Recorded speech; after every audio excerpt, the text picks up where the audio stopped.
조이를 한다는 게 다른 조에서 2위랑 만나기 때문에 중요한 것도 있지만 그 다음에서도 좀 잘할 수 있을 것 같은 그런 자신감이 생기는 게 중요한 것 같아요.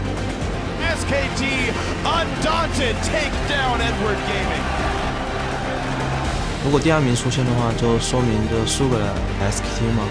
我觉得还是要就是第1出现会更好一点。This is a battle for control of first place in Group 3.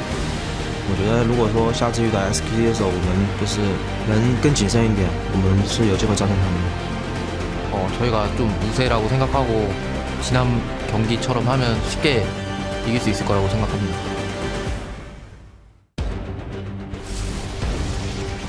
SKT demolish H2K. Death gets himself 3 kills in 4 minutes. SKTelecom T1 barely take any damage as they ace Edward Gaming.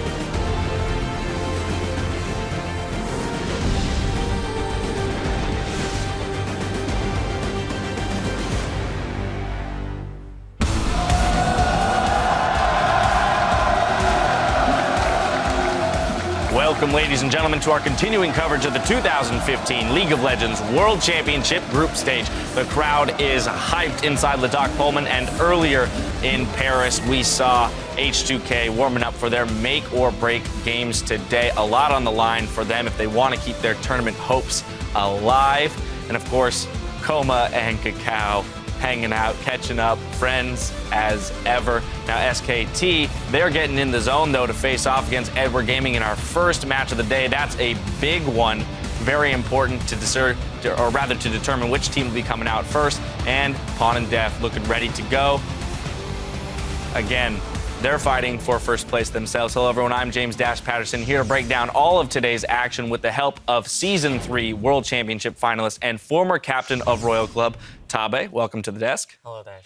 And then, of course, we have OPL's Jake Spawn Tiberi and Rockhat's Jacob Yamato Kenan Mebdi. Oh, there it is. Energy on the desk. Starting out the day in the right mindset. Well, yesterday we saw Group A turned on its head as the Flash Wolves and the Coup Tigers emerged as the top 2 teams, and they will advance to the knockout round of the tournament. Gentlemen, let's start with Flash Wolves after a tremendous showing yesterday. Yeah, the Flash Wolves, they came up big and they had their 3 core players that we talked about, but Alan Stake performed so well yesterday. You know, finally Maple had the games that we were looking for. Casa went absolutely berserk. This is a team that behind their shot calling support player just looks amazing. It's like my highlight of the team has to be Maple because I finally feel that they have the right idea of how to use him, simply because they put him in weaker matchups before, and finally they put up the LeBlanc, put him in stronger matchups, and he's creating advantages. I think Flash Wolves is doing a really great job because when everyone is using Twisted Fate or Azir as mid lane, Maple stepped up using LeBlanc. And I like the synergy between Stake and their ADC because they are using Jinx, Lulu, and LeBlanc.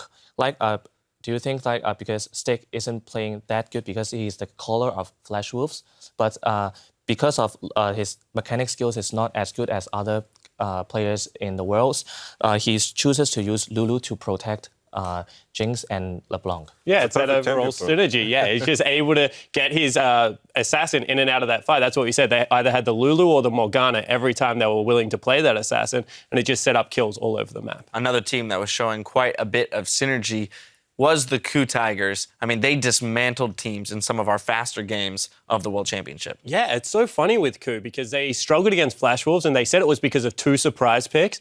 But then against CLG, they gave everyone the recipe to take this team apart. And boy, did they look impressive when they were able to do it. They completely shut down the mid lane. And then that fast push strategy that revolved around the Viger, around the Azir, just completely, I guess, collapsed on itself. It's like my biggest question about Coup was always Kuro. Like, his performances on Lulu and Victor have been great, but when I see his performance on Azir, it's been very, very underwhelming. Well, yeah, you compare, although he did go 2-1 yesterday as Azir and had somewhat of a decent scoreline, you compare that to the fact that he was 2-10 throughout the entire year of 2015 on that champion, it kind of brings into question why exactly they're prioritizing that pick for him unless he's been putting on a fair amount of practice. Well, although yesterday marked the end of CLG and Pain Gaming's run at Worlds 2015, it was still a very special day for Pain's BRTT, who locked in his duo partner for life.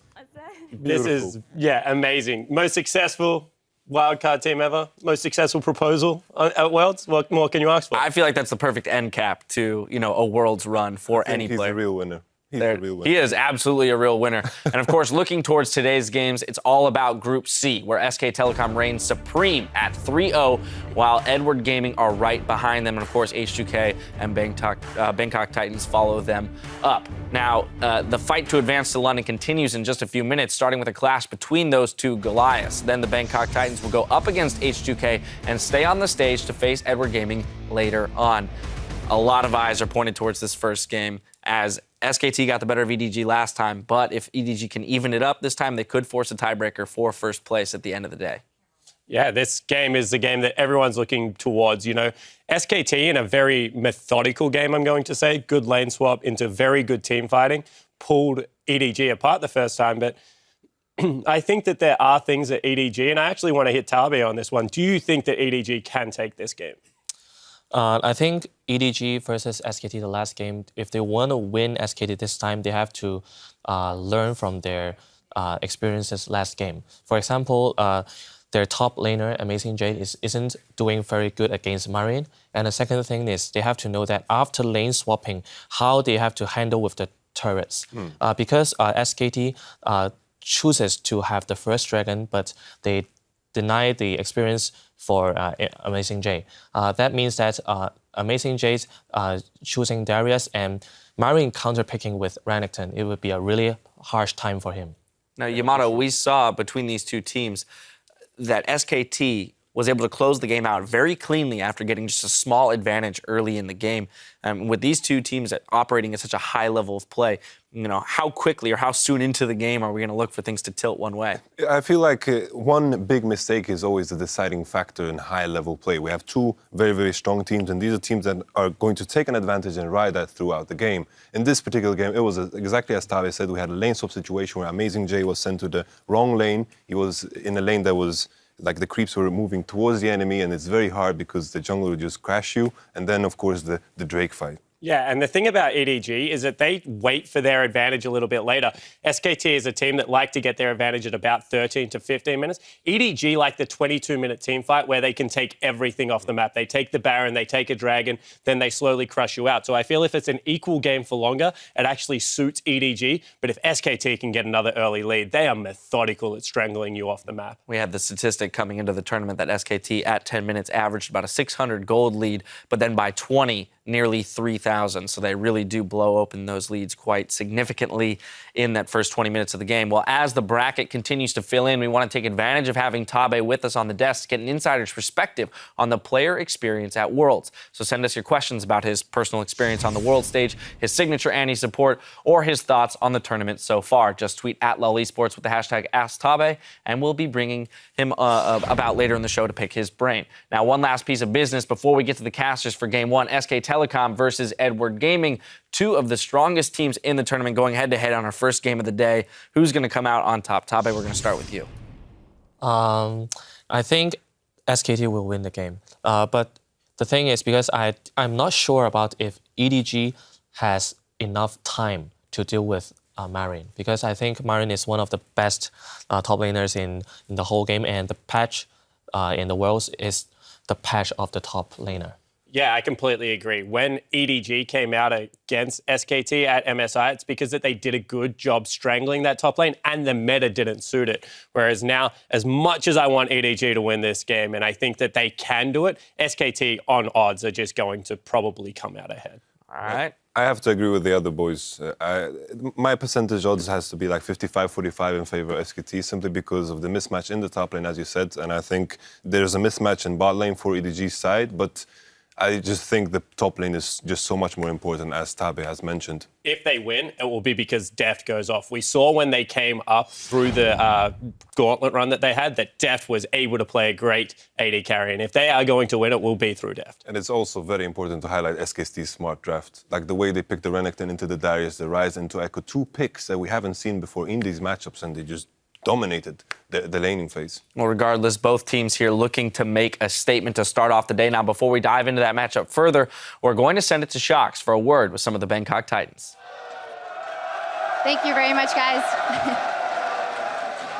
A big applause for Warlock and Moss and the French crowd, excited as always.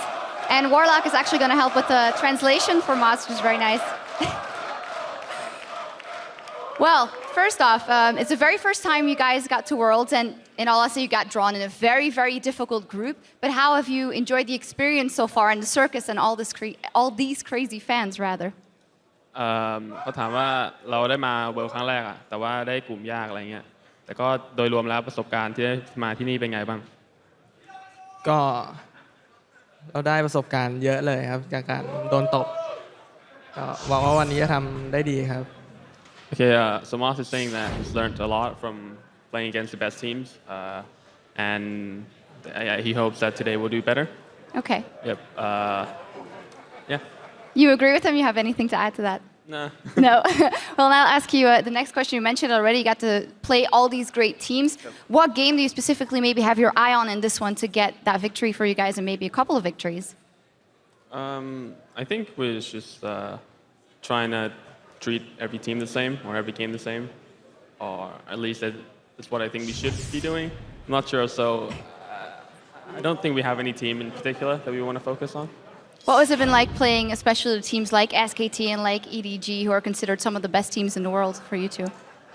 ถามว่าได้เล่นกับทีมแบบเก่งที่สุดในโลกอย่าง SKT กับ EDG รู้สึกไงบ้าง ก็รู้สึกดีครับรู้สึกดีแค่ Alright, he just says this. He's just glad to have a chance to play against the best teams in the world, and that's really it. Yeah, well, I would give you guys the best of luck for your games today. And since you've been playing those teams, who do you think will win between SKT and EDG, the very first game in this group, the huge matchup? คิดว่า SKT กับ EDG ใครจะชนะ SKT ครับ Yeah, he thinks SKT will beat EDG. As for me, probably the same. I'll go with SKT. Why specifically? Why are they so good? I just have a feeling. I don't know. You just have a feeling. Well, that goes a long way. Thank you guys so much, and good luck today. And well, thumbs up, and hoping that you guys can get a victory here today as well. Thank you. All right. And now for us, we're going to dive into our very first matchup of the day, as it will be SKT versus EDG. Thank you very much, Shox. Hello, everyone. I am Max Atlas Anderson, and joining me for this globetrotting cast is David Freak Turley and Mitch Crepo Vorspulse. My goodness, this is the big one yet again. First up. I mean, it's going to be a really wonderful match. This is probably what looks like a battle for first place here between SKTelecom, T1, and Edward Gaming. It's the rematch of MSI. We talked about that last week, but of course, SKT crushed it last time around, so they're the team to beat. Yeah, just in addition to just SKT playing well individually, just how they played it out as a team, you know, macro-wise, the way they distributed their resources, kept pushing it the right ways, they made it look simple. They beat one of the top contenders in Worlds after getting a small lead early game, but they snowballed it so well that they made it look easy and simple, and I love watching teams play the way they did right there. In addition to that, I think their champion pool depth was very interesting to see. FLICKR come out with the OF counterpick to Aurelia. Yes, it wasn't a match that was likely for them to be won, but sure, he plays so many champions. He plays the Ryze mid, the OF mid, and then on the top lane, suddenly everybody forgot about the Crocodile. Renekton comes in as a stylistic, you know, hard counter to these juggernauts, because Renekton just does what they do, but sure, better. So yeah. I really like that they go off the grid a little bit. They reinvent the meta game in addition to having such a good macro game. They look like a strong contender for first. Yeah, I mean, they look really good. I really do like that top lane match where everyone cares about Darius and SKT. Lets it go. It's like, no, go ahead, pick the champion up. And they have it already. So master plans, definitely awesome. SKT, we talk about them having control of honestly the entire game. We talked specifically about that EDG matchup because the top lane you talked about a little bit with the counter pick, but also Edward Gaming didn't do their top lane any favors as well. As far as the lane swap itself went, they went greedy. They took a dragon early on, which meant they didn't finish out the bottom lane turret, and they meant Amazing J missed one extra wave of experience because he was fighting the dragon instead. Marin used that literally one wave of being level 5 versus 4 to chunk his opponent to half, get control of the lane, and that really broke the game apart because that lane kept snowballing. It kept getting worse. And the thing is, SKT is actually playing much more around Marin and Bang than they are around FLICKR. Statistically, FLICKR's not having as good of a tournament as players expect. If you don't count their wildcard games because they're a bit more crazy, he has got the most deaths on his team, and he has less kills than either of those top lane or bottom lane carries, as well as less CS than either of those. So FLICKR right now is actually not the one carrying SKT. He seems to be a little bit more of a target freak as opposed to necessarily the carry for the team, but he is managing to get all of that attention there in the mid lane still. But before we load onto the Rift, let's look at the starters. For SKTelecom T1, we have Marin in the top lane, of course, joined by Bengi there in the jungle. Then there's that mid lane everyone knows about. FLICKR, the man himself, Bang on AD, and Wolf on support. Of course, the Coach Coma there as well. And meanwhile, on the red side, hoping to take first place back in the group, the LPL's Edward Gaming. Amazing J still here up in the top lane. Clear Love, the jungler, many consider the best in the world. Pawn, world champion in the mid lane. Deft on AD carry, an amazing one in his own right. Mako is here on support with Coach Aaron behind them leading the way in picks and bans. Yeah, and we'll see whether EDG can manage to come back swinging in this game. Of course, try and even things out here against SK. And I had a few questions about the pick ban phase as well. Didn't necessarily like the Jarvan pick. Haven't seen Clear Love on that champion for a very long time. Seems to have fallen out just a little bit. Yeah, they're playing a very snowball-y composition there with just a lot of brute force attackers, so to say. But then if you get countered by in one matchup by the Renekton, which is does it all that better, you know, early trades, high base damage on the spells, even added mobility. So where Darius lacks mobility, Renekton can choose to opt into a fight and out again. So there you have that mismatch. Also, you touched on it just now, the early dragon. That is the biggest tempo swing in lane swaps. And we have yet to see at World so far a team come out of a lane swap ahead by taking a dragon. Very rarely do we see that because it just slows 3 or 4 members down. They, in addition to doing the dragon, have to base. They lose about a minute worth of play on the map. Even if it's not getting experience, it's pressure, it's vision, it is information, and it just puts you behind. Yeah, and it seems a little bit like sort of the Chinese style as well. In the LPL, it often went the way of you'd trade that top tower for the dragon. That's how the lane swap worked. But here in patch 5.18, it just doesn't seem to work out the same way because you can snowball that gold a whole lot easier. Yeah, the Western lane swap just speeds up that process where the tower falls generally a lot quicker and the wave gets bounced. So in addition to that, losing the tower, the wave gets frozen, put on the top laner. Then when the matchups, you know, come back 1v1, 2v2, you're just too far behind, especially if you have a team that knows how to play around their strengths and weaknesses, a team like SKT. It is risky to go for that dragon. Yeah, and we saw that risk pay off. Actually, just talk sort of more about that time they played last week because it's kind of what we have to go off of now between these two teams. One game sample size. Yeah, it's the one game sample size, but there was one extra part that I think was really worth talking about, and it's Bangi's impact on the map, actually, especially compared to Clear Love. You talked about Clear Love, you know, playing Jarvan, trying to make a really snowball-y game and whatnot. He even ran a bunch of armor pen on his room page. I went and looked at it after the game. Like, no attack speed at all on Jarvan, which means he's clearing much slower than this Rek'Sai. But basically, Mako... Or not Mako, sorry.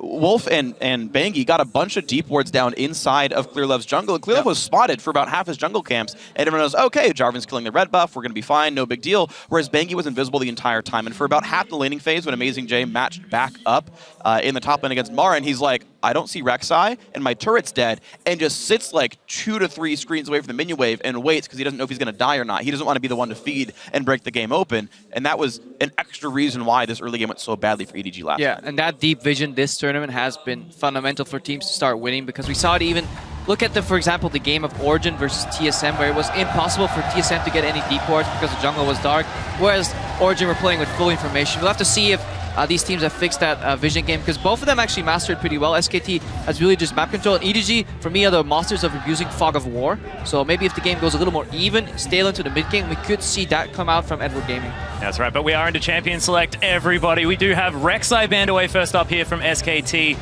and Edward Gaming have taken away the Mordekaiser. I'm a little bit personally sad about that. Annie, though, banned away from Mako there as well.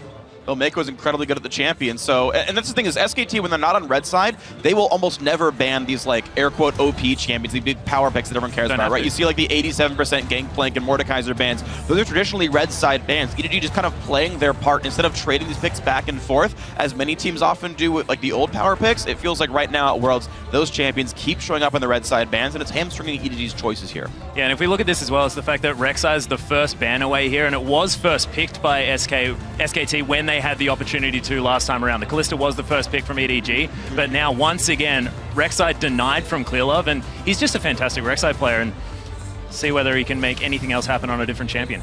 Yeah, EDG ban out of Zir, that means Kalista, Elise are open. He was thinking of Darius too. Obviously, with the 1-game sample size, that was the game last week, SKT1 has no rush to pick that Darius up as a champion, and they can just wait, whereas EDG, they might be not inclined to pick it up at all because they're afraid of their next counter pick.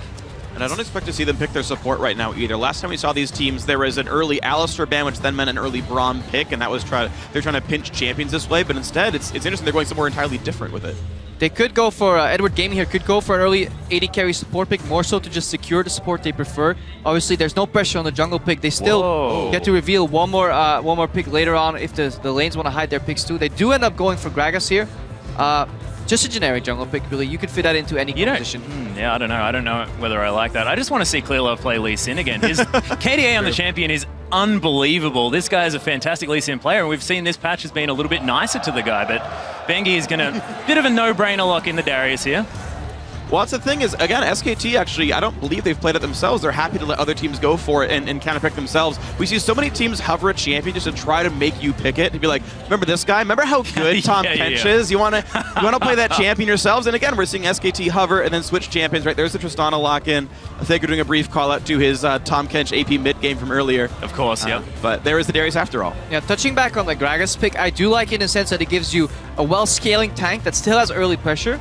In addition to then getting a tanky support that can play even more upfront due to Fate's Call, that easily opens you up for a triple threat composition. You can go really for split push oriented or just triple carries because your front line is already kind of taken care of. Even if you go for a mildly less tanky support like Thresh, having Fate's Call, being able to reposition your support is so valuable in terms of peeling, even engages. So I really like the composition set up for Edward Gaming, and they can still go in any direction. Gnar can still opt into very split push heavy builds, or later on into very just, teamfight centric builds too.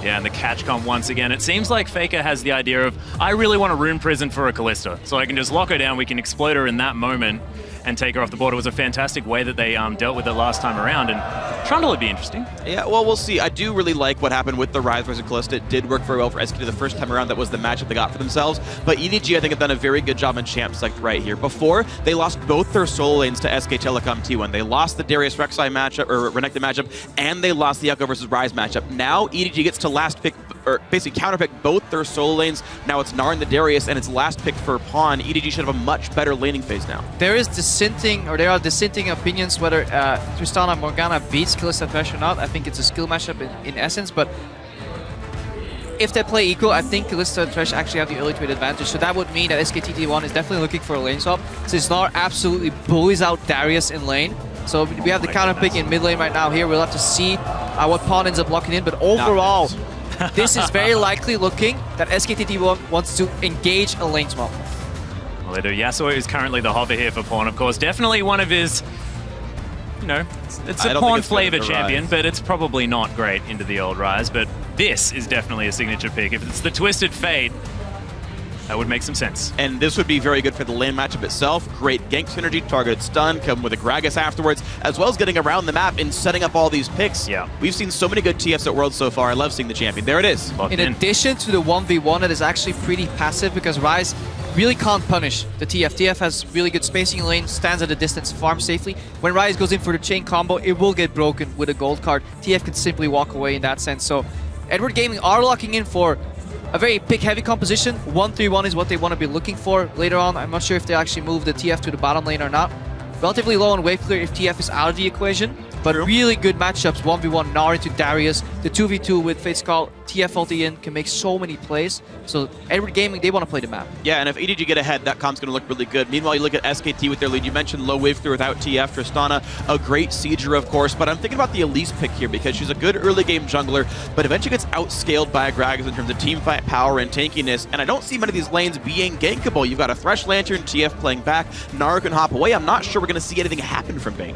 Yeah, I think what SKT is looking for, early team fights around objectives or early groups or sieges. When you group up and you know where TF is going to aim his cards at, throw a binding, throw a cocoon, anything sticks, immediately that target gets blown up. So that's what SKT is looking for. EDG, they don't want that to happen. They want to keep the map open, play on 3 lanes, split push, make picks. So very distinct difference in style. I think it's great to see these teams face off in that manner. Well, as these teams do face off, you guys at home are always involved. So tweet who's going to win and reign supreme in Group C here. Tweet at LOL Esports with hashtag SKT win or hashtag EDG win for the winner of this game. Guys, we're going to tally up the results, see who wins. But of course, the game itself is about to begin. Here we go, the beginning of the day here at the World Championship Day 6. If SKT wins right here, they are guaranteed the 3rd spot in the quarterfinals. Edward Gaming, if they win here, they're on pace for a tiebreaker to take first place in the group. Yeah, we are on to the Rift, ladies and gentlemen. SKT, of course, on our blue side this time around. And one thing that I wanted to bring up here, guys, is the fact that, look, the early advantages seem to be something that SKT are fantastic at snowballing out. Spawn brought it up before, the fact that EDG, they like to sit back and sort of control the game and then have a massive team fight. It seems to me like they have a lot more tools this time around to get that done. Definitely early playmaking is there. Targeted route from Ryze, right? Elise, just the queen of early game jungling. And we've seen how good Morgana supports are with their binding picks. But Ryze is still a late game scaling champion, and there's a bit of a weird mix between the early game and late game here for the composition. Oh, first good ward kill. EDG take a ward. This is one of the few times we've seen red side team invade aggressively. Usually we always see either a camp in the top left quadrant of the map to catch the blue side team invading. And right now it's actually an early defensive, not defensive ward, but in the river actually spots SKT faking an invade, then doing nothing with it, but EDG themselves get revealed, and there's actually no meaningful deep vision for either team. Now it's a coin flip. Both teams, SKT obviously wants to lane swap, so they want to fake base, maybe like, are we going top or not, and see if EDG buy into that. But EDG put their dual lane down in the brush in that river, and very few teams, I feel like, actually fake the recall. I think Edward Gaming have tipped their hand because of that one ward in the river. And they got spotted. This is good for EDG overall in terms of lane matchups. They know exactly what's going to happen now. Another running backwards, spotted again by these wards, and everyone knows Nico and Deft are here by the Gromp, and actually, wow, giving a super leash. Yeah, and Deft actually some auto attacks onto Wolf here as he makes his way back towards the bottom lane. Standard lanes. This could fix the matchup if SKT can keep pushing aggressively on the bottom lane to deny those trades here. Let's see if Bank can get some trades off. Obviously, it's explosive charge is what you really want to trade with, but the passive from Kalista with double range is incredibly hard to fight into early. And Mako didn't land the auto attack onto Banks. There's a big chunk of the health that they would have gotten from the Kalista W passive not triggered there. So the first trade did go SKT's way. Ooh, Dark Binding is going to miss here as well as Mako. Cheeky auto attack onto Wolf. Yeah, and you can see, oh, really good play though with the exhaust. Clearlove's coming down. Yeah, Bang taking a lot of damage. Def still trying to marshal poise around this fight. Clearlove finds his way in the level 2 gank. Reads the flash there from Wolf as well as the barrel comes in, but not going to be enough. I think that was released the blue buff. That was just given away a bit too hard though by Mako going aggressively, but it does fix a problem that EDG had in this bot lane, which was the pushing. Likely we're not going to see too much action right now, so we're going to keep track of Bengi. What's he going to do? Because he has cross map potential. He actually aggressively invaded, and he can now fix that matchup in the top lane. So maybe this wasn't the best plan from Clearlove. Well, Clearlove not actually going towards the enemy red buff either. It seems like it could potentially be a 3-buff start here for Bengi. Given the opportunity. Yeah, so they bought that extra sort of buff that they're going to lose eventually by getting +2 summoner spells. Bang lost one, Wolf lost both. So you have to Black Shield a hook or someone's almost definitely going to die in this lane, specifically Wolf. And that's going to be one thing to watch for, though. As we look at the top side of the map, Marin is beating up on Amazing J. Okay, there's 4 minutes left in the lane, but it's already going to Marin. Obviously, that's the value. Marin has minion advantage too, so if Amazing J trades close to his Darius pick, he's going to get out-traded due to minion damage. Marin obviously knows he's safe because the jungler just showed for 30 seconds plus at the bottom side of the map. This means cross-map die from Bengi. Yeah, the Cocoon lands here as well as Marin makes his way in. Oh, he's going to flash into the range of the Q, but Bengi trying to get the work done. Amazing J walking around. First First blood goes down for Bengi. And this is a big strategic mistake from SKT, from EDG rather. They leave the opportunity for SKT to make a very simple play, very telegraphed. You see the jungler bottom side of the map, what do? Well, you migrate to the top side of the map. What do you find there? A winning matchup from EDG that now gets tilted in Marin's favor. Marin, one of the best top laning performing players in this championship already, so things about to get rough. And you already saw, you just pointed out a second ago, the mistake from Amazing J. Minion wave advantage, chose to take a trade, got chunked right before the Elise showed up. He even helped himself get ganked there. So great early start for SKT. We look down, we realize the top lane's already winning for SKT, bottom lane currently winning for Edward Gaming. Mid lane matchup very close right now. Yeah, Pawn is going to be backing away at the moment. You can see the vote most definitely in favor of SKT at the moment. FLICKR unable to stop Pawn from getting back home. And Marin picks up, he had the Thorn Shield already, picks up the early Ninja Tabai, so it's going to get incredibly hard for the Gnar matchup to win in the way it usually does, which is repetitive auto attacks. Bang right now, he's poked out on the bottom though. Wolf takes the hook. Yeah, Death Sentence the playback there as well. Lots of damage from that Sentinel. There was a misplay earlier by Deft. He tried to go for the normal sort of holistic gameplay pattern of get a stack onto Bang, attack a minion once, then rend to get the reset and the damage. But he actually missed the rend. He didn't kill the minion, so that was on cooldown when they pulled in Wolf, and that was a bunch of damage he missed. Bengi made his way to the bottom now. He did get spotted pinged out, but the pressure enough really took that lane because 2v2 Wolf and Bang would lose this because Bengi shows up. He doesn't care if he's seen. All he's going to do is just push in and reset the wave. Theolef now wants to come for a gank to maybe 3v3. Making his way down from that grunt there as well. You can see it's just a bit of a tri lane here for SKT. I don't think SKT is going to stay around. They're right on pickaxe recall, and Bang being at half health and Wolf still missing his flash means they're going to recall, I believe, just for some health. They're going to get the pickaxe recall, which will match up against basically Vamp Scepter, Longsword of Death. Not exactly a huge advantage for the EDG. Oh! Bang That's gets big. Stopped. That's huge. That's actually really big. Bang gets a bad recall. Now he's going to miss a full wave because of this. Yeah, back in the day, bot lanes would actually just take the freeze here. Support freezes, AD carry bases, and you base one by one. EDG, they really want that tempo, and because they made the decision and they stop Bang and actually come out huge, this wave is equal. If Bang even goes for a single CS, it will automatically push towards EDG's side, so Bang is wasting a lot of time here because he has to respect the brushes. Really smart play here by Deft and Mako. So Bang intuits that they're actually sitting... they've already recalled, rather. Yeah, now he knows they recall, but he has to push in. The next wave is already coming, so he's behind in tempo. He doesn't even get to punish because there's very few creeps being denied. SKT maybe denied 3 melee creeps from EDG so far, so really fantastic base timing here from Deft and Mako. Could make up for the loss in top lane earlier. Yeah, so Bang now has to sit at least 2 more waves to get enough money for BF Sword and Potions. This is a full minute. He has to stay in this lane, or that push didn't really do much of anything. The freeze is still going to be for EDG. He does not have 1,500 gold. And that's going to be a rough bottom lane. Yeah, Rim Prison used here in the mid lane as FLICKR just trying to stop Pawn, who's running out of mana just a little bit. But look at that top lane, 45 CS to 18. Amazing J in a lane that theoretically should be able to bully. Yeah, this is doing so well. One of the most proficient counter picks so far in the tournament. Gnar into Darius has always done well, significantly better than the opponent pick, but just doesn't come out here due to the early pathing from Theolef. That Bengi punished. So we're gonna need to see Pawn punish this somehow. Teleport up to the top lane, and quickly, because if you let Darius get too far ahead, he will actually simply 2v1 you, and then the game snowballs out of control. Well, Gnar is only 5.25 level-wise right now. He's got a lot of room to grow till he has that Mega Gnar, but it is for the next minute and a half a flashless Darius up there. So the chance for a gank definitely is a possibility here. And this lane should, I think, push back out with where it's positioned right now. Marin at the moment just farming this one out. Of course, still a gigantic CS lead for Deft in the bottom side of the map. May make up for Amazing J falling so far behind. Mako going to take himself a blue buff. Bengi handing that one over. I mean, just to illustrate how big that advantage is, Marin right now is earning in the game in total around 2,700 gold. That's 1,000 more than Amazing J has earned in the entire game. So 1,000 gold advantage is, you know, if you hear that, you don't know how big that is, but relatively speaking, that's 2.7k to 1.7k. That is a massive gold advantage. In addition to the fact, as we pointed out just now, Marin is a full level ahead and more of Amazing J, so that's going to get incredibly rough later on. Bang actually taking a lot of damage there. The Ren comes through, Bang down to about 400. Mako's playing really far back in this lane. I think he was trying to Lantern in Clear Love, but essentially we just see Deft basically 1v2 in the lane for most of the time. And now that Deft is 6, Mako can play as aggressively as he wants and not get punished for it.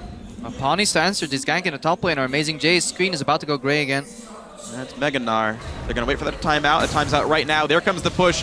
Minion wave is in. Bengi should be pulling aggro first, just like last time. Going to pull in and go towards Marin. Oh, there's no chance! Oh man, that took him 2 seconds flat. Didn't even need the cocoon that time. It was just the apprehend and that was enough. Yeah, look at mid lane. FLICKR is playing passive because he knows his team members are setting up a gank in the top lane. All he needs to do is survive and CS. Where has ClearLove been? His gank priority, his pathing has been incredibly subpar, and he's just simply getting destroyed by Bengi. And Bengi's not even making the initiative. He's just simply reacting to where he sees ClearLove. He's okay, you're right side, I go left side. I kill someone, you don't, because SKT has better vision, better communication, and they play passive at the right times. Mako hit by a bind here as well as Deft goes once again aggressive, but that's a lot of extra damage out from Bang there. He's got a Vamp Scepter, should be okay for the Kalista here, but we saw the same thing last game actually. EDG were slightly winning their bottom lane by a few CS. They even killed a turret one time, but they're not getting anything else done on the map. Meanwhile, Marin is just crushing Amazing J.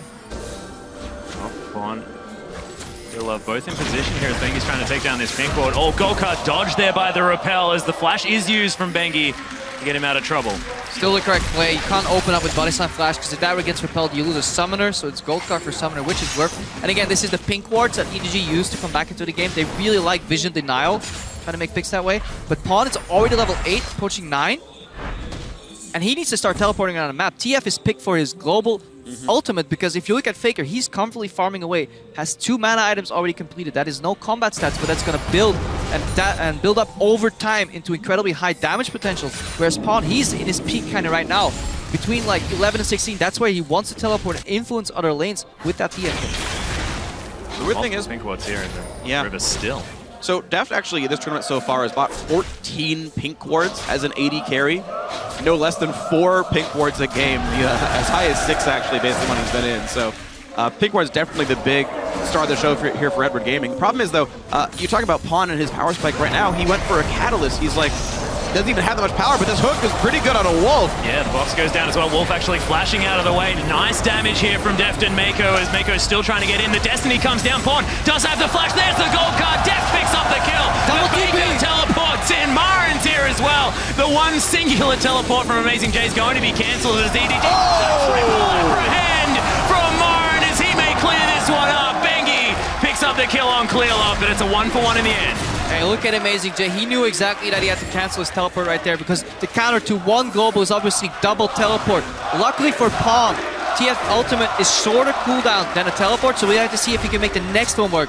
This was an expected play, but EDG had to go for it. I think it's actually a bit of a blessing just because it gives 2 to 3 ways for Amazing J to catch up a little bit in that top lane while otherwise trading 1-for-1. Yeah, Amazing J was 1.5k gold behind at 10 minutes. This is the largest gold disparity we've seen at 10 minutes, including the Bangkok Titans games. Let's see that gank again here. Wolf gets hooked initially.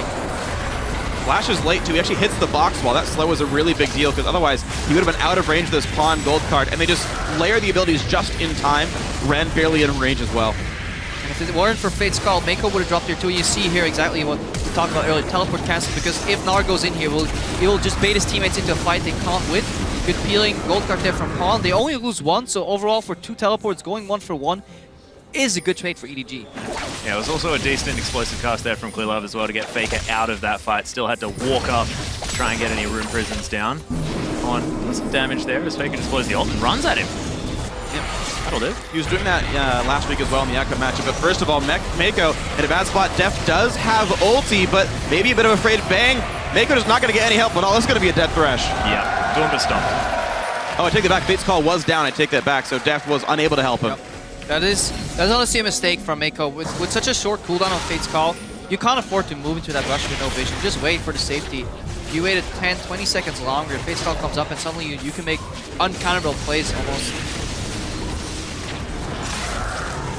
Well, Deft takes away the Grump, but the blue buff is going to be stolen. FLICKR actually picks that one up. Blue available for SKT, but they're just going to go for this Dragon here as well. The first one, 13 minutes and 20 seconds into the game, and this will be unanswered by EDG. And not a chance. The lead is way too big right now. Bengi has cracked this map open so heavily. Even though he's ganked top lane twice already, he spent so much time up on that side of the map. They're still winning the bottom side of the map too, even when ClearLove level 2 gank down there. And Bang and Wolf have done a fantastic job just playing passive where they need to, but not to the point where they would just lose the lane outrageously hard way. Whenever EDG step forward to trade and get a beneficial trade, and they stepped a little bit too far into minions, that's when you can always see Bang get in one extra auto attack because he knows if Def tries to trade one auto more, you're fighting with minions. So both these teams are really, you can tell that they're fantastic players because they incorporate minion damage in their trades. Yeah, definitely just really excellent play there. You can see Mako's ability to sort of play over-aggressive is hampered by the fact that Black Shield and Dark Binding stuff that so very frequently. So a lot of credit to Wolf for how he's playing the lane as well, preventing a lot of the extra advantages that would have been gained. I mean, a Flash with Morgana should have been easier to kill, but now Amazing J once again in a battle. Yeah, goes he's to lock actually up the looking stuns, and for it Pod's here. The coming. Destiny comes in as the gold card lands onto Marin, and he's going to fall down. After a little bit, the boulder's going to come in. That was beautiful. They dodged the healing from Q. Amazing J walked in, Pawn walked out, and there's no answer because those TPs are longer cooldowns. And this is what we were looking for earlier. Pawn has to make those Destinies work, and we can see it. Both teleports are still on cooldown right now, so you definitely want to get 2 Destinies for every single teleport spell right now. Amazing J getting aggressed on by Bengi. He should be fine. Make his way out. The wave will reset too, so overall, EDG clawing back into the game with the globals, but teleports are about to come up again, and that could swing in favor of SKT again. And Bengi bought a Sight Stone and is ahead of Amazing J right now. If you just like detract that money, he's still got more than this poor Gnar top lane right now. Mid lane turret also goes down. The flash engage from FLICKR. Yeah, there's the Rune Prison in there. All of the spells, all of the time. FLICKR, the 1v1 against Pawn. And that's with Rod of Ages and Tears still stacking up. And we talked about this matchup earlier. We said Ryze can't touch TF because he will get gold carded every time he aggresses. Well, FLICKR flashed the instant that Pawn launched his blue card at the minions to get mana. So that card, pick a card, was on cooldown for the entirety of that exchange. And FLICKR doesn't need much time to kill you if he can gap close. Pawn's flash wasn't available right there, so really smart move by FLICKR. Card goes down, flash in, kill. And look at this move by Bengi, already showing up where he needs to be. Very smart. It's reactive, but it's instantaneously reactive. Mid laner's dead. Let's knock a turret down. Clear left shows bottom. Let's gank top lane. Bengi is on point this game. Well, Def may find Wolf here just a little bit, but they want to take down this pink ward as the priority. Bang gonna head back to base here and pick up some items. Avarice Blade pickaxe, not quite enough at this point as Marin, he's gonna take down the other turret in the top lane, and they're just falling thick and fast now. Yeah, we questioned the Gragas pick earlier. It brings early ganking potential while scaling tank, but you have to use your potential, right? You can't just sit on it forever and just let it go to waste. Clear off. Very poor pathing and prioritization of ganking lanes, honestly. He should have been top to help Amazing J, and that's what got them to regionals too. When they made that climb again after the initial slump in EDG, it was Amazing J's aggressive play combined with Clearloff helping him control the top side of the map, while Deft and Mako played passive on the bottom. That was their bread and butter. That's how they started winning these games. But complete reversion here from that play here from Clearloff, and Bengi, such a smart player overall, punishing every single mistake.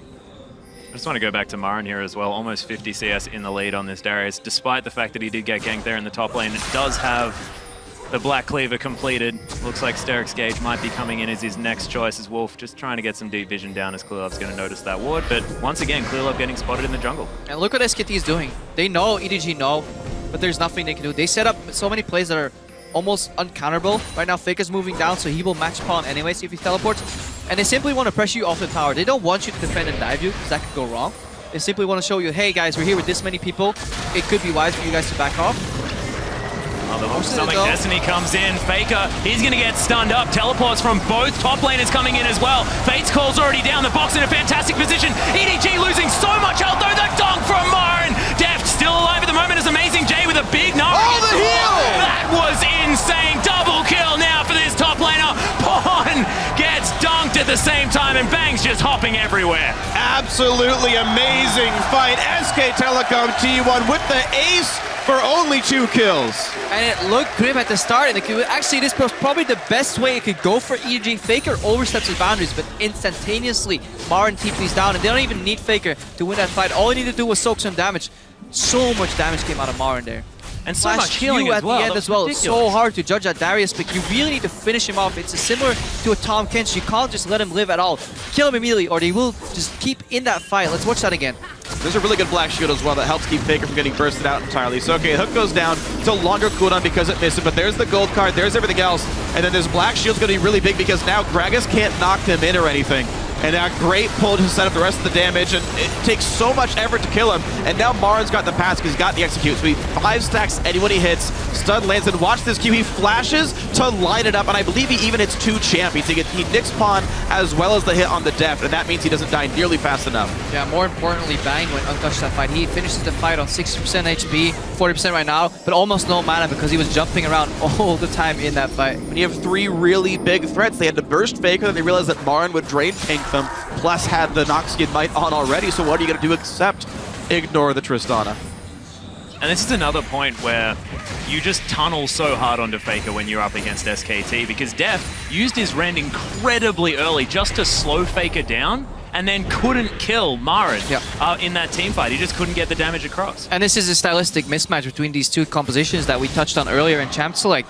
EDG, they want to make picks, they want to pour in and punish you from being in a bad position, but once all 5 members are combined, SKT win the team fight. They have a favorable teamfight composition, especially in the early to mid game, where Elise doesn't fall off at all. Her damage, her base damage is very, very much so relevant still, and they just have too many threats to deal with. EDG, Tunnel Vision on Faker, well, there's 4 other SKT members ready to kill you. And the thing is, Faker's ready to answer whatever EDG does as well. After he finished the Rod Evasion, the tier, he grabs upgraded boots and gets Distortion Enchant. So his Summoner Teleport is on a much, much lower cooldown. It's sitting at 223 seconds. It's under 4 minutes now, and that's if he goes to a ward. It's even shorter when he goes for things like turrets. Yeah, to compare that to Destiny, Destiny right now is at 114 seconds, so for every 1 teleport, roughly give or take, there are 2 Destinies available, but that means Pawn has to be able to use them on cooldown. And SKT's River Vision has been really great so far, so they usually have a good idea of where Pawn is moving, and then they play accordingly on the lanes. It's been incredibly rough for Pawn to really find an opening where you can find a pick 2v1. The only one really happening there was that gank on Mar in the top lane. And he doesn't care because he's still so far ahead. Yeah, it just actually finishes the Sterix gauge from a longsword, I believe. It's interesting as well, if you watch SKT's warding pattern, it's been all bottom lane for the last like 10 minutes straight. They're okay with Mars sitting on an island up there and slowly winning his matchup against Amazing J. They're making sure this bot lane is still going according to plan. I mean, look at Amazing J. Every single Gnar we've seen so far, the debate was, does he go Black Cleaver or Frozen Mallet? Yeah. To beat up on the Darius. Well, Amazing J says, I can't even win 1v1 anymore, even with superior items, so I have to spec into teamfight Gnar with a Sunfire Cape. That means EDG is stepping away from their win conditions, which is the 1-3-1, which are destroyed by now by SKT, just like Mako's about to get destroyed if it weren't for Fate's Call. Will they go in, though? Marin's in front. Oh, no! Mako chose to go in. That's cast by the support. He dies for free. Marin at a 1v2 gets the double heal, though. Def's life is not good. Dunk comes through. One more hit will kill him. He'll bleed to death for sure. Faker kills off Clear Love. Def's Summoner Heal keeps him alive, but that was silly. Yeah, I think silly is basically the only word for that. I mean, I don't know why the Fate's Call was used to re-engage, but the Black Shield was fantastic. There wasn't even a knock-up from that. Yeah, Panic Play overall just didn't really use their vision. If you're fighting to Dark, you have to make a guesstimate. Are they there? Then they die. If they're not there, it's easy. Yep. Press R. Yeah. Can't really excuse that play from Mako overall. I think EDG are grasping at straws right now. It even shows in their item build. They're made for 1-3-1. They're starting to build for teamfight. They will lose a teamfight regardless of what this Gnar builds. So overall, Amazing J trailing behind. Again, Cocoon hits. Mako should know that he has to get the hell out of dodge. Well, he does. He's out. Yeah, he's out. But he gets back into dodge. And then and the Def walks backwards and forwards, then suddenly, like, the thing is, TF could have ulted well before the Fate's Call was actually used. You saw it pop up after he engages, but this could have been an easy check for EDG to know what's going on. Communication breaking down here. It's just easy for SKT now. Pawn actually up against Wolf here, who flashes on top of him. Still stunned. That is the ballsy play. The Ignite goes down, Black Shield there, and Bang's gonna secure it. Faker teleporting in just to say hi to Pawn's corpse. I don't know, Pawns could walk backwards. You see what happens though, breaks the rules, still dies anyway. Yeah. Oh man, SKT kings in this game. They're gonna move into the base right now. Faker flashes in for Mako. Fantastic exhaust is gonna be used though as Bengi. He comes down, but Amazing J finds his way underneath the turret, but that's so much damage. This Bang's gonna lock it down, and this is gonna be the base broken for EDG. SKT support beating on EDG's mid laner. SKT's mid laner beating on EDG support. Everybody beating each other here, but EDG are the losing team every single trade here. Really good aggressive moves here overall from SKT1. They know exactly when they can win a trade with an aggressive flash, using that to their advantage. And they may actually close here already at before 24 minutes. Wow. Burned up minions. It's going to make it happen. Marin still looking to try and get something done, but Clearlove and Pawn, they're just sitting on the fountain, watching their Nexus get destroyed. The 2-0 against EDG here for SKT. And in a as the battle, Nexus is down. And in a battle that many people thought was a preview of the finals, SKTelecom T1 win in under 24 minutes. They make it look easy. Losing matchups, no problem. Winning matchups, destroy you. I would have loved to see this game play out without the level 2 gank from Clearlove. It was a move. Usually you want to go for moves that are medium risk, high reward. So if it backfires, you know, you're a little bit behind, but if it works, you get fundamentally far ahead, even if that gank worked. The cross-map potential from Bengi ganking top lane was just better. There was a better play for Bengi on the map, facilitated by Clearlove. So overall, that is a big oversight from EDG, and I think that is already the breaking point of this game. And even though you say I want to see the game without that happening, I'm going to saw the game with that happening because Bengi to me is so good right now. Back in spring, SKT got a new jungler as maybe a replacement. They had Tom in the lineup playing many of the matches because Bengi wasn't up to snuff. But ever since the midseason invitational, Bengi has gotten better and better and better. And I think he was the reason they won this game. He carried their early game, got those lanes where they needed to be.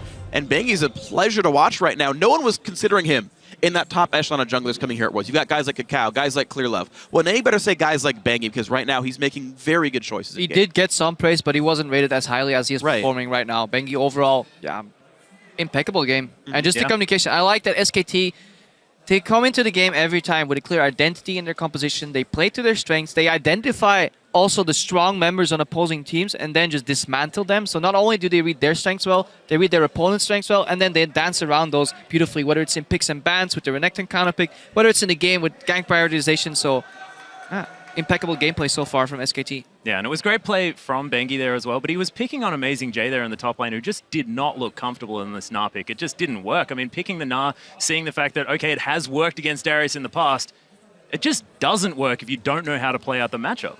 I mean, it was a really big misplay. This is the funny thing is Amazing J played it more or less correctly last week where he realized, okay, Clearlove is on the other side of the jungle, visible by wards, and I can't see Bengi. And Amazing J played super far back because he didn't want to feed. Here in this game, he has no idea where Bengi is. He knows Clearlove revealed himself on the bottom side and goes, I'm going to trade with you when you have a bigger minion wave, and I'm going to miss my Gnar W. Yep. And then gets chunked to about 2/3. Surprise, Bengi shows up, and like Amazing J forgot he's supposed to play much farther back. Yeah, as we can see, Shock's prepping for the interview.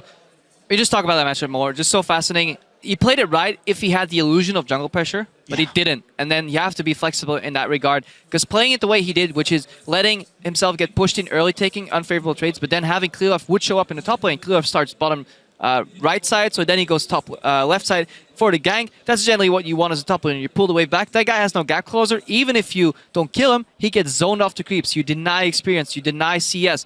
That's the way you tilt that matchup in your favor. If your jungler then doesn't show up, well, you just set up the perfect dive for your opponent. Bengi says, thank you very much. I'll push in here. I'll dive. And game over. Yeah, and the other thing I want to talk about as well is this mid lane matchup. The fact that it took Pawn so long to use that Destiny to try and get around the map. Should have been as soon as he hit level 6, go to top lane, help Amazing J. This guy's getting stomped. You got to find a way to get this guy back into the game. And the problem was he was out leveled, right? This is like, do you want to gank a level 6 Darius with a level 5 Gnar who can't ult anyone? It's going to make it difficult. Either way, guys, we're done for now. But for an inside look at SKT's win, going to check in with Shocks and Marin over the interview lounge.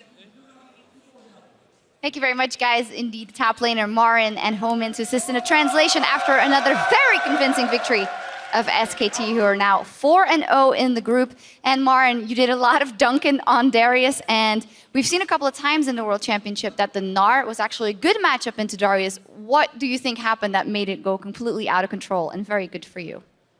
마린 선수 일단 4승 0패로 연승 가돌랑 축하드리고요. 그리고 지금 2전판에서 다리우스로 이제 찍어 누른다고 하죠. 덩크하는 모습 많이 보여줬었는데 보통 다리우스 대 나르 하면 다리우스가 나르가 좀 더 좋은 상성이 있다고 얘기하는데 이번 경기에 어떻게 하다 그렇게 좀 유리한 경기를 풀어나가는지 말씀해 주세요.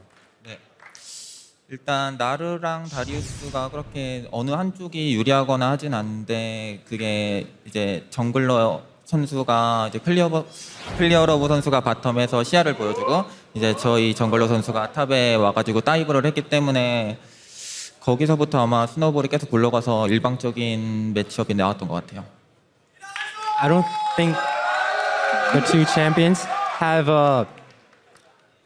both champions are in a pretty equal hand, but then it's about which jungler intervenes first. So for this game, we saw that clear love around bottom vision. So Bengi ganked top, and after that dive was successful, it was easy for me to snowball from that point. Yeah, you did definitely snowball, but not to take anything away from your individual performance, because we saw some fantastic games from you. Also, the Renekton game last week. What is it like to be on a team like SKT, where everyone is always looking at FLICKR as the big carry, but it seems that you are more taking that role now? What do you plan to show further in the World Championship? 비록 지난 경기에서는 정글 도움을 이겼다고 하지만 마린 선수는 이번 대회에서 레넥턴 경기도 그렇고 되게 매우 인상적인 경기를 보여주고 있습니다. 사실 SKT 하면 다들 이제 페이커 선수나 그 팀 자체를 많이 칭찬하는데 이번 대회에서는 마린 선수가 되게 팀의 으뜸 캐리로서 역할을 하고 있는데 이것에 대해서 어떻게 생각하시나요? 일단 그런 상황이 나와서 캐리를 하게 됐는데 일단 페이커 선수도 그렇고 저도 그렇고 캐리력은 있는 선수기 때문에 그럴 수 있었다고 생각하고 앞으로도 그런 경기를 계속 이어갈 수 있었으면 좋겠네요. I think FLICKR and I both have very high potential to carry the game, and I just hope that we can continue this kind of games where I can carry or FLICKR. One of the two carries, and it would be pretty good. You guys in 4-0 already. The fact that you beat EDG twice so convincingly, and they were your only opposition just a couple of months ago. What does this mean for you guys in light of how strong SKT is in the World Championship, and who might stand in your way on the road to the Summers Cup? 이제 지금 몇 달 전까지만 하더라도 이제 SKT의 가장 큰 적수인 EDG 팀을 조별 예선 때 2대0 꺾음으로써 이제 남은 대회 기간 동안 이제 SKT의 가장 큰 걸림돌이 되거나 우승하기까지 어떠한 난관이 남았다고 생각되는지 마린 선수의 생각을 말씀해 주세요. 일단 지금 모든 팀들이 상향 평준화돼서 다 잘한다고 생각해서 일단 8강도 그렇고 4강도 그렇고 다 위험한 상대들이 올라올 것 같아서 다들 위험하다고 생각해요. I think every region have improved a lot for this tournament, and any team that advanced from quarterfinals, semifinals can be a big threat to us. So I think it's too early to say that tournament is ours at this point. All right, well, you're 4-0, at least in the groups already, and advancing. Congratulations, thank you so much. Marin, 4-0 already, SKT. And not too confident, but I think they're off to a great start. Take it away.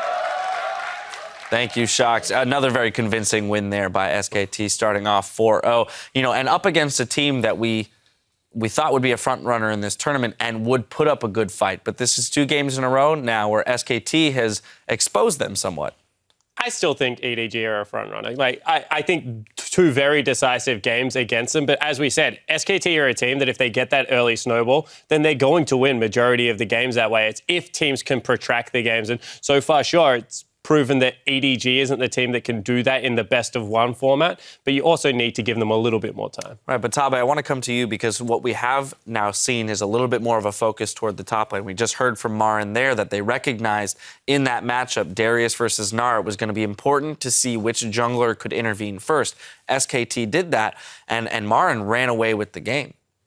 I think that game there's a few critical points. The first point is Elise had the blue buff start, and when he see that Clear Love is invading their bot lane, they're trying to gank the Morgana and Tristana lane, and after they knew that, Benji reacted immediately and went to invade their red buff. But because of afraid of Benji's gank, the lane is being pushed by Darius. Because it is a obvious counter-picking lane. That means Darius should not be ahead of the lane. But because of afraiding the gank of Elise, the lane is towards the tower and the dive is successful and is snowballed very quickly. I think it's so interesting because it's the second time in a row, like in both matchups, Amazing J just gets completely screwed. We had the lane slow situation in the first game and in this game as well. I think even though I think Marin is a better player, which kind of showed in like the overall matchup,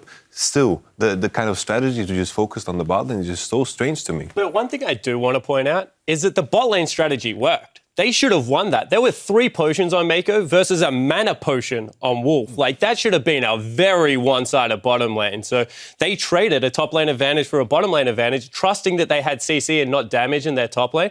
What happened was Mako just didn't do anything that game. His Thresh has been underwhelming. They need him on a playmaking support, which is why when I thought that they had Braum available, they would go with the Braum because it sets Pawn up for a lot more success as well and shuts down some of what the Rise is trying to bring into the game. Well, there is something to be said for the Morgana being picked into Braum, which is considered somewhat of a soft counter. However, I will give to you the fact that they were doing a lot of work in that bot lane. We saw that atrocious back timing by the Tristana because of the canceled recall, and that really did put them in a hole.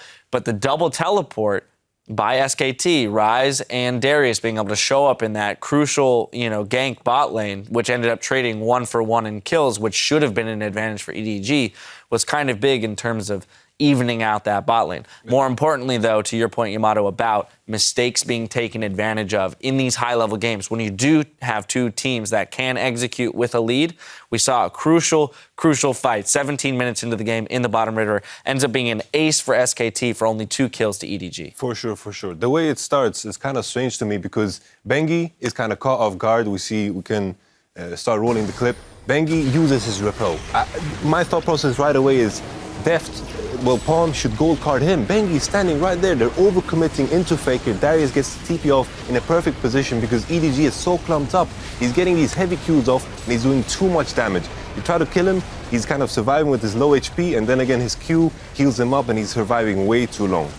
Right, so the idea being that because he uses his only escape, they could have surrounded him as he came back down, killed him, then moved into the rest of the team with a man advantage. So I actually want to dispute that fairly heavily because you look at SKT, every single member has flash and they're fighting on a terrain advantage because Tristana has a reposition continually throughout that fight. You collapse on Elise there and they unload over the wall. All Elise has to do is flash over the wall, Tristana unloads, Morgana unloads. All of a sudden you were trying to fight at a terrain disadvantage with shorter range carries against a very mobile, very strong at that point. I think that they did the right thing. They collapsed onto the right carries. The person who won that fight was Marin. That flash into the double Q healed him for so much damage. They did not expect the Darius to live that long. If they got rid of the Rise and the Darius at the start of that fight, EDG had a chance because they had very good target prioritization. You hit the Elise at that part of the game, it's already game over. Ooh. Well, I have to completely disagree. It's like, if you just take a look at the minimap at that point, we saw that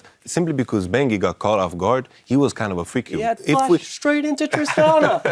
Well, I think it was fine, huh? Well, I want to move back over to Tabe to finish us off here. With EDG's performance in these last 2 games versus SKT, what do you feel they need to make a change in most moving towards the bracket stage? Because SKT and EDG are front runners here and are most likely going to make it out of the group. But EDG's second seed, as a team, where do you see their biggest weakness? I think EDG's biggest weakness is the top lane. But I'm not sure why EDG is not choosing to let Koro to be the top laner. But because we can see that Amazing J isn't learning from the experience from last game. Either he is first picking Darius and being counterpicked by Renekton, or he chooses a counterpicking hero such as Nard to lane against Darius. He also has a huge fail. And we can see that, like just now Spawn has mentioned that Mako have fresh and has early ganked by Clear Love. They didn't have enough aggression to SKT's bot lane. That means, okay, in this patch, if you want to win the game, EDG must have a huge improvement on their top lane. And I want to pick up on what Tabby's just said, because their bottom lane is an aggressive bottom lane when they want to, and they've got one of the best reserve top laners in the world in Koro. He's not a carry, but if you put him on Nah, he will live through these ganks. If you want to camp the top lane, play Amazing J. If you want to leave it on an island, you have to play Koro in these games. Right, so they're putting Amazing J in, but not making the necessary strategic changes in order to support his playstyle. I want to also mention a point that we have never seen Clear Love on top lane. He is always babysitting the bot lane, but bot lane, he hasn't get any kills because there's Morgana. And the only time that Marine has died is because of Twisted Fate. But the lane is not being pushed. The turret is still alive. That means, okay, I will die. But still, Marine is the king of the top lane. All right, well, there we have it. SKT starting the day strong and securing their quarterfinal spot. Not yet determined which seed they will be, but we are one game in and the action has just begun. So stick around because coming up next, the Bangkok Titans take on Europe's H2K. Worlds 2015 continues right after this.